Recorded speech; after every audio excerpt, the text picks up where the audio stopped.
नमस्कार दोस्तों, संस्कृत कक्षा में आपका स्वागत है। दोस्तों, आज हम पढ़ेंगे हलंत स्त्रीलिंग शब्द और वह है गिर। गिर का मतलब होता है वाणी। गिर का मतलब होता है वाणी। हलंत स्त्रीलिंग शब्द है। ठीक है। अब विभक्ति भी हम जानेंगे, प्रथमा से लेकर के सप्तमी विभक्ति तक। कारक भी हम जानेंगे, कर्ता से संबोधन तक। शब्द रूप एक वचन, द्विवचन तथा बहुवचन में है। ठीक है। प्रथमा विभक्ति जिसमें कर्ता कारक होता है और जिसका चिन्ह होता है ने। कर्ता ने, जैसे गी का मतलब होता है वाणी या वाणी ने। गिरौ दो वाणियां या दो वाणियों ने, और गिरे बहुत सारी वाणियां। द्वितीय विभक्ति जिसका कारक होता है कर्म कारक और कर्म कारक का चिन्ह होता है को। जैसे गिरम, गिरम का मतलब वाणी को। गिराऊ दो वाणियों को, और गिरह बहुत सारी वाणियों को। अब आप ये कहेंगे कि बहुवचन में गिरह और गिरह दोनों समान हैं, तो कैसे पहचाने?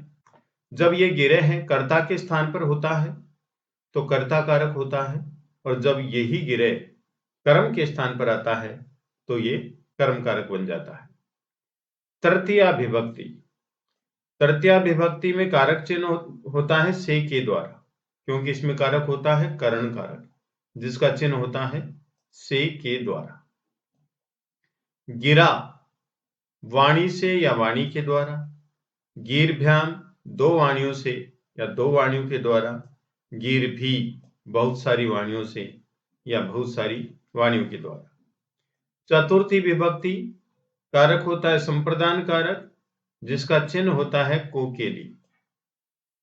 गिरे वाणी को या वाणी के लिए। गिरभ्याम दो वाणियों को या दो वाणियों के लिए।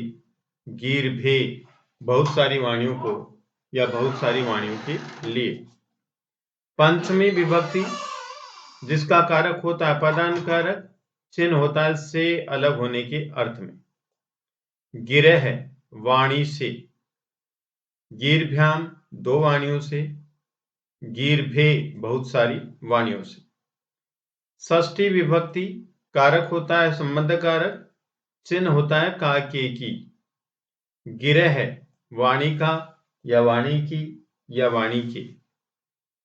गिरो दो वाणियों का या दो वाणियों की या दो वाणियों के। गिराम बहुत सारी वाणियों का या बहुत सारी वाणियों की या बहुत सारी वाणियों के। सप्तमी विभक्ति में कारक होता है अधिकरण कारक, चिन्ह होता है में पर। अधिकरण में पर। गिरी, गिरी का मतलब वाणी में या वाणी पर। गिरो दो वाणियों में या दो वाणियों पर। गिरसु बहुत सारी वाणियों में या बहुत सारी वाणियों पर। फिर संबोधन का में विभक्ति होती है संबोधन, और कारक होता है संबोधन। हे, अरे, भो, ये चिन्ह है। हे गी, हे वाणी, हे गिरव, हे दो वाणियों, और हे गिरे, हे बहुत सारी वाणी। अब एक बार प्रोनाउंसिएशन और कर लेते हैं। गी गिरव गिरह। गिरम गिरव गिरह। गिरा गिरभ्याम गिरभी। गिरे गिरभ्याम गिरभे। गिरह गिरभ्याम गिरभे। गिरह गिरो गिराम। गिरी गिरोह गिरसु। हे गी, हे गिरो, हे गिरह। तो दोस्तों, यदि आपको वीडियो पसंद आया तो आप लाइक कीजिए, शेयर कीजिए, कमेंट कीजिए, सब्सक्राइब कीजिए। धन्यवाद।